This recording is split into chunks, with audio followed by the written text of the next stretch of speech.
Hey, good afternoon, guys.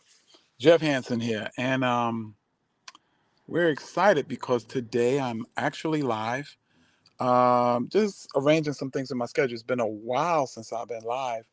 Um, I've been doing my show every night, but it's been pre-recorded videos, so this is kind of like different. And I'm gonna try to do. I usually put. I'm gonna tell you guys. I'm gonna be honest with you. I usually do. I usually put. I'm gonna put my glasses on because it's hard for me to see this. Wow. But anyway, um, I usually do a situation where, I'll pre-record a video and then I'll do it. And sometimes I repeat the video because, if it hasn't gotten as many views as I, think this video should have, then of course it's going to be pre-recorded and whatever. But anyway, this is alive. And the topic today is really exciting because it's the power of attention. Now, I'm going to tell you what I'm going to share with you in this video. Not going to keep you that long, but it's definitely a real powerful video if you apply and use what I share with you. Okay, first of all, the first thing you're going to learn is, I'm going to share, is how attention indicates what's real to you. Like your world is all about 90, I would say 95 or more percent of your world and how you react and what your stimuli is based upon what you pay attention to. If you change your attention, the quickest way to change your world is change what you pay attention to. Okay, when you change, whether there's a saying that goes, where the focus goes, the energy flows. And what energy is that? It's your creative energy. The more you pay attention to something, trust me, the more real it is to you. If you want that, I don't know, that injury you have to hurt more, pay more attention to it. Like, have you ever? I'll tell you something. I was playing football in the Marine Corps, and the I caught the ball, but the guy hit me on the hand where I caught the ball, and a little bone was sticking out. It wasn't sticking out of the skin, but it was sticking up. So I just pressed it back in and continued to play. Didn't pay attention to it. I knew it was a little bit discomfort, but boom, please. I caught two more touchdown passes and was doing my thing. And then I went to the hospital. And they said, "You broke your finger," had me on a cast all the way halfway up my arm. Now, if I paid attention to it, now I'm not saying don't pay attention to injuries. That's not what I'm saying. What I'm saying is I'm just showing you the power of your attention, the power of you focusing on whatever you focus on. The more you focus on it, the more real it is to you. Um, there's pain of situations. You know how people say, "What is it? Out of sight, out of mind." Well, if you're not paying attention to it, yes, it's out of your mind. And if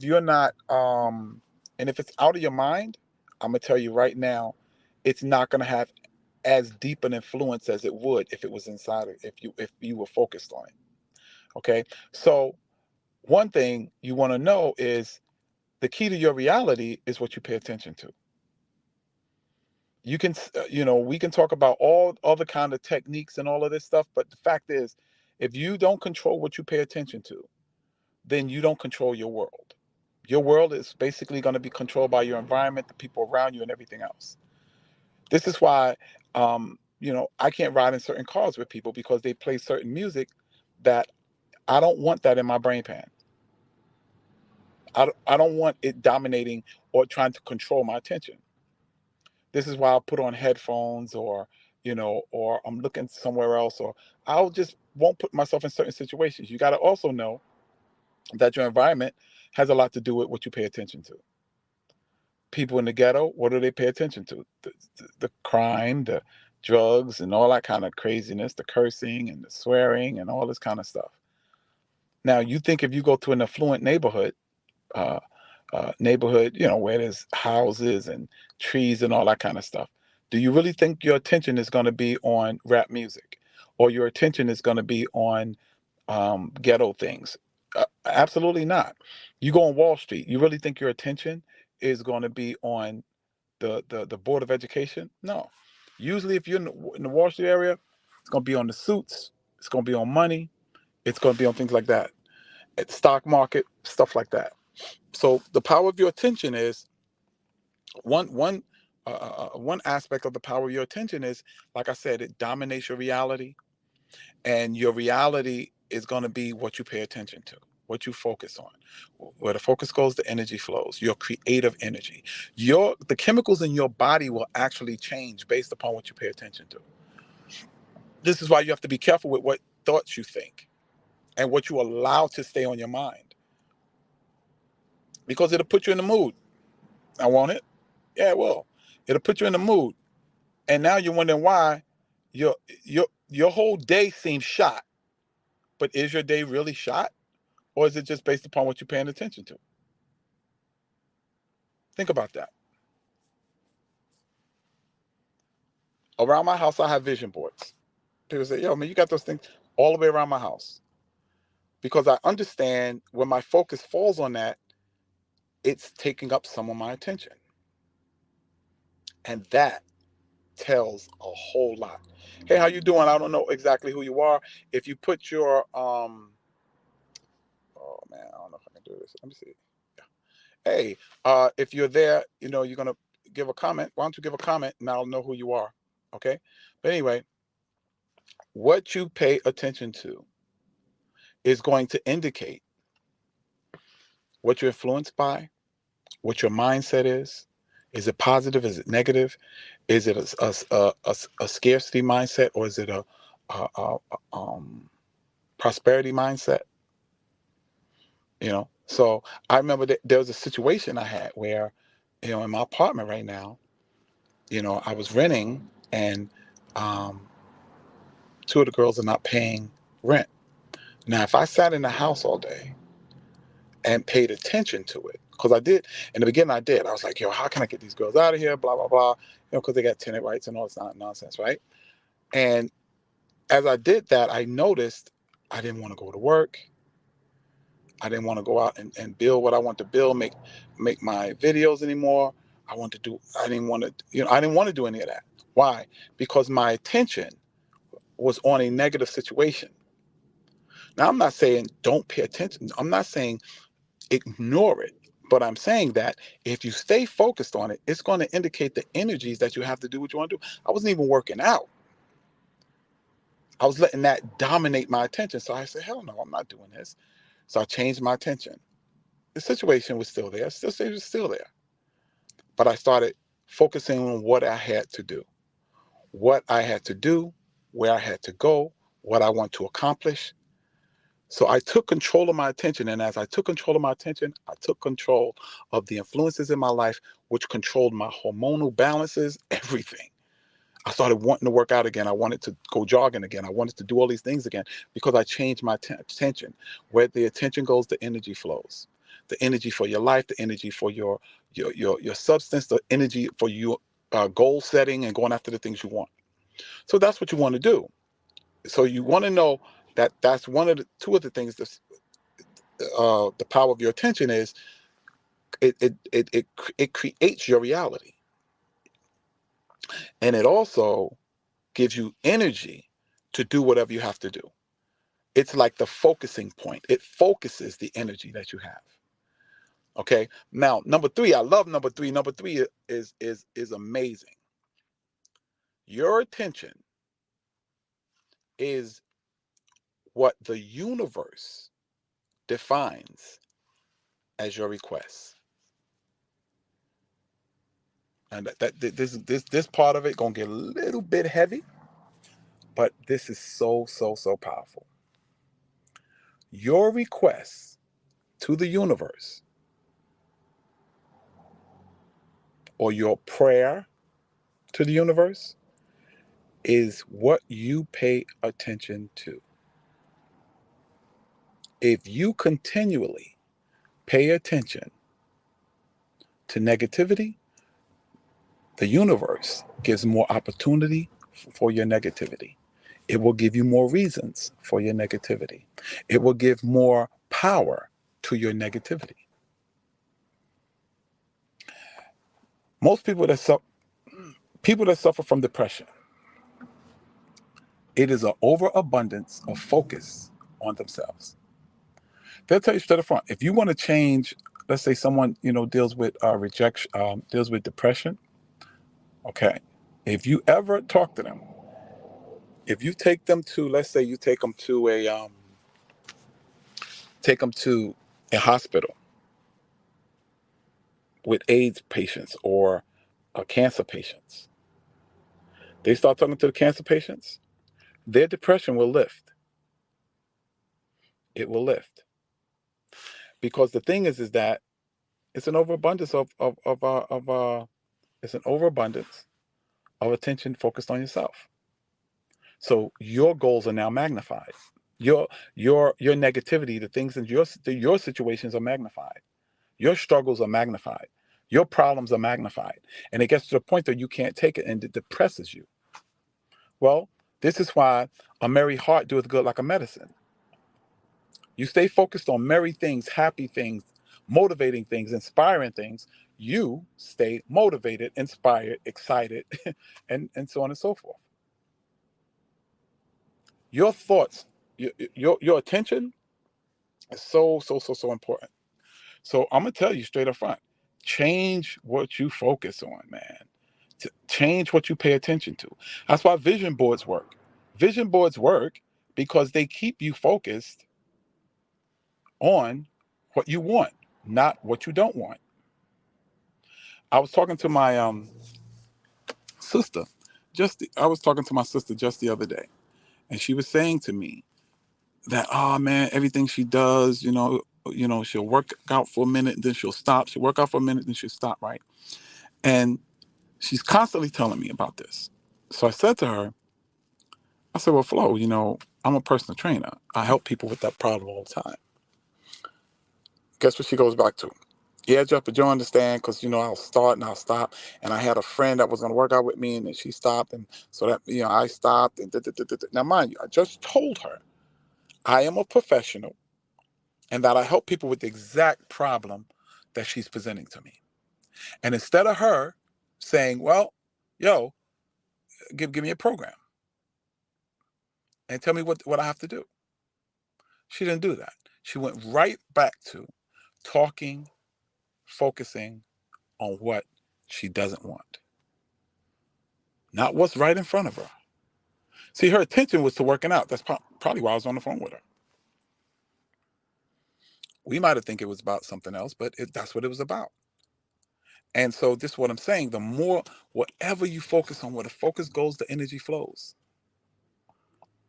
So if you start, if we like, I was doing I am affirmations, and I do I am affirmations every day now.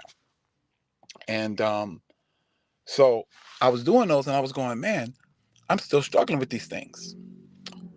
Why is it not taking effect? So I noticed that it was taking a little effect.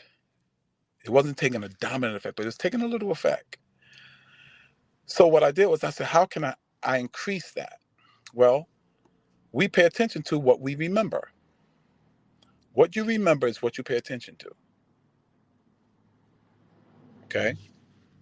So I said, well, if I write it down, it imprints deeper into my memory, into my subconscious mind. So I started writing down my affirmations. Whatever affirmation was, I would write it down 5 times in the morning. So now for 15 to 20 minutes, I'm writing down affirmations. And I'm also listening to 30 minutes of affirmations. And guess what? It's imprinting deeper on my subconscious mind. And it causes me to pay more attention to it than my outward influence. See, the key to manifestation is not to get caught up with what's already manifested. Like if you're inconsistent, don't keep saying, I'm inconsistent, I got to get out of this. Because you're constantly reaffirming the very state that you don't want. What you want to do is you want to not get so caught up into what is already manifested and get more caught up into what you're trying to manifest. And the way you do that, and that's why they say I am instead of I'm going to be or I'm working on. Because then that means you're focusing on working on. You're not focused on being. So if you want to be, you have to state it in the not the future tense, but in the past tense. Like you have to say, I am, like I'm already, not you have to state it in the I am sense. I am consistent. I am consistent. Even in if you're in the in the in the in the present of being inconsistent. And it will seem like you're lying. Now, let me tell you why it seems like you're lying. It seems like you're lying because all you're looking at is what is manifested. See, one of my biggest problems I had to struggle with was getting over what's already manifested. I had to get over. That's a powerful statement, a powerful thought. Think about that. You have to, in order to manifest something different, you have to get over what's already been manifested and what you're constantly manifesting. And when you get over that, then you can talk about you can talk about what's manifested already in the quantum field. Okay, now the quantum field is basically, remember Play-Doh, the Play-Doh factory. That's where you build everything at. Before it manifests physically, you have to build it in the quantum field first, or the quantum world first. It's basically the imagination, your imagination. You have to, when you build it there and consistently build it there, the more clarity it gets there, the more power it emanates in the physical world. So now your desires in the physical world will be what you have manifested and created in the quantum universe. Your desires will be for that. Your goals will be for that. You will see more of that. You ever bought a car? And then what happened? You saw more of that car than you saw any other car. You know why? Because now the quantum world is now emanating this new car. So now you see it all over the place. You see the power of it. You see your car everywhere because you're vibrating on the frequency to see it. You can't see what you don't vibrate, and you can't vibrate, and what you vibrate is going to be what is so much more powerful in the quantum world. Change what you meditate, concentrate, and focus on in the quantum world. You change the energy vibrations into the physical world, and that's how you change your physical world. That's how you manifest in the physical world. You have to now emanate power in the quantum world. Most of the things we emanate in the quantum world has been programmed by other people. One of the most powerful things I've done in my life is I've changed what my quantum world looks like based upon my needs, my desires, my dreams, and my goals. And that's changed my life. See, I'm building a Jeff that I see in the quantum world in the physical world. That's why I go to the gym, because the quantum world is emanating energy out from its field, and it is causing me to formulate, it's causing me to desire the very things that I've built even more, to the place of action. So increase increase the image in the quantum field, and it emanates an energy that crosses the vibrational planes, or the vibrational dimensions from quantum to reality, physical reality, from quantum reality to physical reality. And that's when your life changes. So now I've been on almost 20 minutes, man. It's been 19 minutes. Let me say this. The name of the program is T-by The Best You Ever. This is where we give tips and strategies on you becoming the best you've ever been. And the best, because we know if we help if we give you tips and strategies on becoming the best you've ever been, you'll create the best life you've ever had. This is Jeff Hansen, aka the Silver Fox. God bless you, and may heaven smile upon you. I'll see you guys tomorrow. God bless.